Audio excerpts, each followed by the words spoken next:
When the demo comes out and I'm able to download it, try it out, it gives me sort of a taste. And do I really want to jump in on this day one? And to be perfectly honest with you, no, I don't. And I'm sure there are going to be a lot of people who are like me and just hold off. I mean, I'm going to wait for another reviewer who got a code for free and played it early to check it out. Because there's just so much that feels unfinished. It feels rough. It feels not AAA. And this is supposed to be AAA PlayStation exclusive. There comes a time in every person's life when they must say those fateful words that everyone hates to say. I told you so.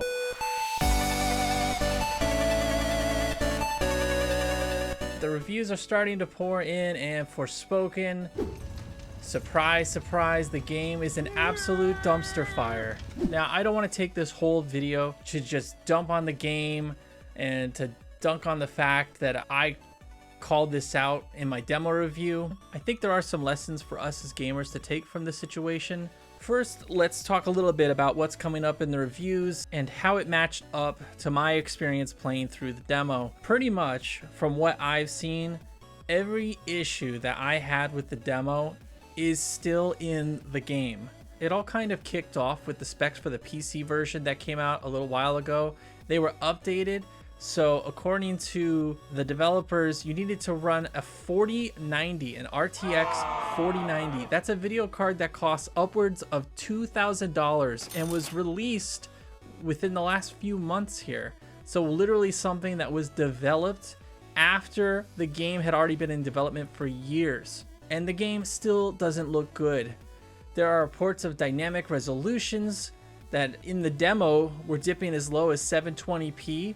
And in a game that is next gen or current gen exclusive, meaning PS5 only, that is absolutely unacceptable. Reviewers are complaining about the controls not being responsive, which I experienced in the demo. They're complaining about the fact that the majority of the enemies that you're fighting out in the world are just random wildlife. They're complaining about how Frey is, some of them are saying, an unlikable protagonist. And her most notable feature is that she drops enough F-bombs to try to demonetize every gaming channel on YouTube in one fell swoop. All of these things were in the demo, and I explained that I was concerned because the game only had a few more weeks before launch date, and it seemed like there was an awful lot left to do in order to release a polished and finished game. Clearly, that's not what happened here. The real reason I'm making this video is there are some key takeaways to take from this situation. And I think they're important for us as gamers, as we've been shelling out full AAA pricing for games that no one's gotten their hands on yet. Number one, if the game is being released by a developer that either has a spotty history or no history at all, then we need to do our due diligence in looking for a demo, or at least finding somebody who's reputable, who's had some kind of view at the game. Maybe it's a partial version or a trial for a few hours, but something that tells us that we can trust that there's some value to the product. If there is a demo, we need to find the time, find the hard drive space to download the demo and spend a couple of hours in it and make sure that it's something that we really want to put our money and time into. I said this in the prior video, but the best thing that Square Enix did was release that demo, because it at least gave us the opportunity to see the state that the game was in before we put our money down for those pre-orders. And it gave us the chance to decide for ourselves whether or not it was a good investment at launch. The second takeaway, do not rely on trailers alone. Personally, after I saw the Game Awards, there was a trailer released on it. I thought the game looked excellent from that trailer, and I was heavily considering covering Forspoken at launch at the full $69.99 price tag. But after that demo dropped and I spent a couple of hours in it, I knew it would be irresponsible to place that pre-order before watching reviews from channels I trust. For number three, we need to be looking out for red flags.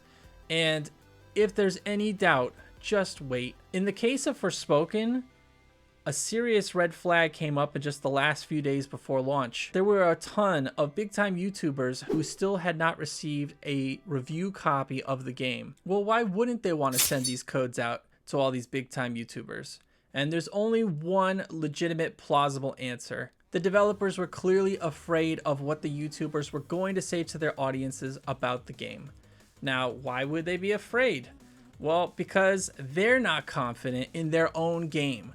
They're the ones that are aware of the state of the game. They're the ones that are aware of the issues with the game. And they're the ones that are making the decision that it's okay to launch anyway. We're at the date. It's too late. This thing is packaged. This is sent.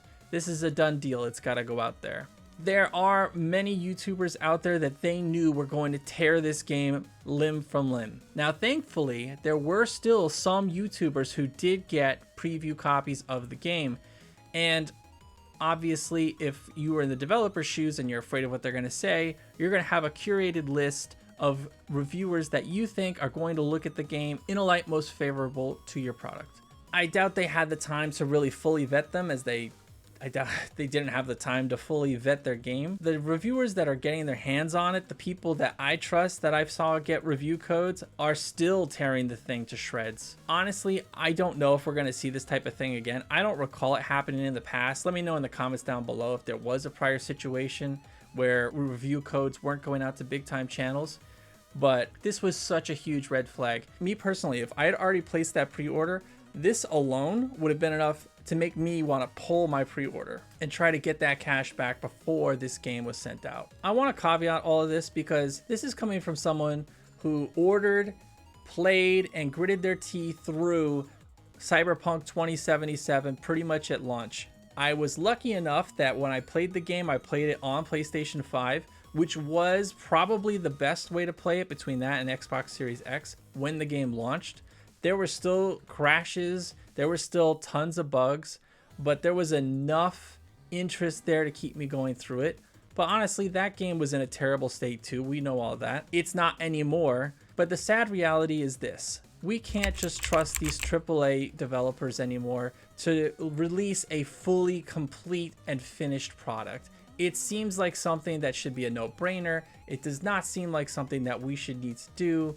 But if you think about it, just like when a car company releases a new car, they have to go through all kinds of inspections, crash tests. They need to make sure their product is safe and reliable and can get out on the road and it's not going to kill someone. And even if it does go out there and has issues, they issue recalls. There are lemon laws. There are consumer protections in place to make sure that if they do have issues with the product, well, they're going to hear about it. There are going to be repercussions to it. That's not the same thing with video games. And unfortunately, there are far too many of these games asking a full $69.99 at release that you just absolutely cannot trust them and just trust them based on price tag and a couple of trailers alone. This is the harsh reality we're living in as gamers. Now, there are definitely some developers who have a consistent track record and have released hit after hit and fully polished game after fully polished game. They're releasing products that we can trust and we can be pretty confident in at the time they're released. Between Cyberpunk 2077, Pokemon Scarlet and Violet, and now Forspoken, we need to take it upon ourselves to become educated consumers about these games before we place that pre-order and before we put down our hard-earned cash. There are still some places where our trust is kept, some companies who've been consistent enough to move forward with those pre-orders and just, purchasing based off their reputation almost alone. I'm sure everyone has their own products, their own companies that they're going to buy regardless. I know I'm going to buy the next FromSoft game or the next Shin Megami Tensei or Persona game, but my advice is to make a very short list of those products and to take a hard look at anything you're not 100% set on. In closing, I hope that Forspoken is patched to a point where it's a good game. I hope they're able to get something out of this and that it doesn't stop developers from trying to innovate. It is a different idea. There is something that has interested people and brought them to this game and thought that there might be something there. I personally have thought it's been intriguing, and I'm sure it's not 100% bad, but with the rate at which games are released nowadays and the cost of the games going up on top of everything else over the past several years, we need to stop paying money for unfinished products, and sadly, that is what Forspoken is. Once again, thank you for watching. I'll catch you in the next one, and I will see you there. Whatever. We got a black t-shirt. We cut off the whole thing. It's fine.